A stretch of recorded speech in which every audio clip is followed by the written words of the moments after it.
पितृपक्ष श्राद्ध के दिन चल रहे हैं।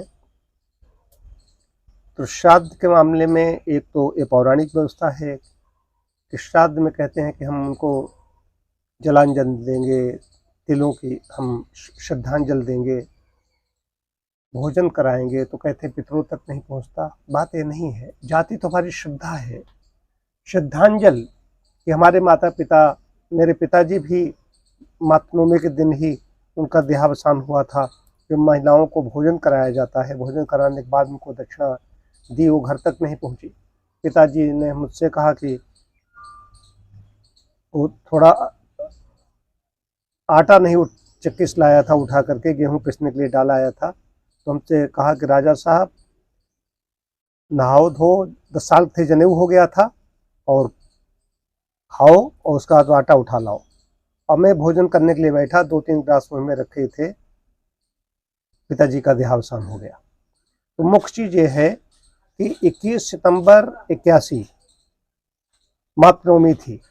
तो इसमें होता है श्राद्ध में जिसकी जो तिथि होती है वही तिथि में उसको श्रद्धांजलि दी जाती है। पिताजी की भी हो गई, अब एक माता जी की है तो मैं तो श्रद्धांजलि दूंगा। तो श्रद्धा जाती है कि मैं बालक आपको श्रद्धांजलि अर्पित कर रहा हूँ। तो श्रद्धांजलि अर्पित कर रहा हूँ तो श्रद्धा कहीं पर भी वो आत्मा तो होगी।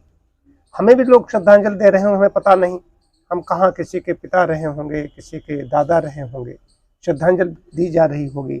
तो श्रद्धा की बात आती है। श्रद्धावान लभते ज्ञानम, श्रद्धांजलि जरूर देनी चाहिए। और रही बात भोज की, तो भोज भी कराने में, भोज में जो हमारे मान हैं, बंधु बांधव हैं, उनको भोज कराते हैं, तो इसमें क्या समस्या क्या है।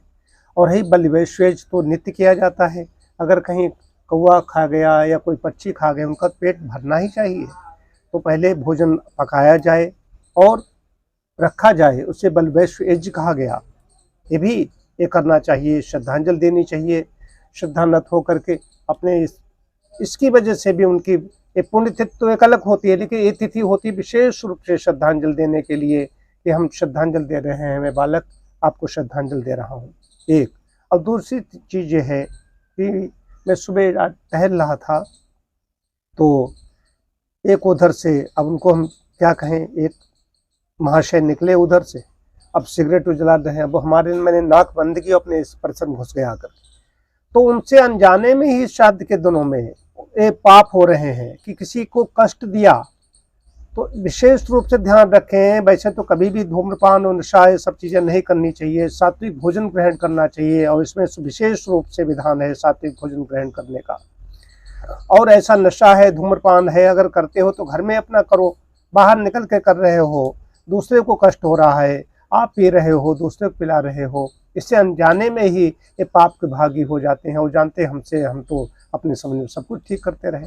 तो दूसरे को कष्ट हो रहा है, किसी चीज़, हमारी वाणी से कष्ट हो रहा है, हमारे व्यवहार से कष्ट हो रहा है, या धूम्रपान का सेवन जो कर रहे हैं, धुआं छोड़ रहे हैं, उससे दूसरों को कष्ट हो रहा है।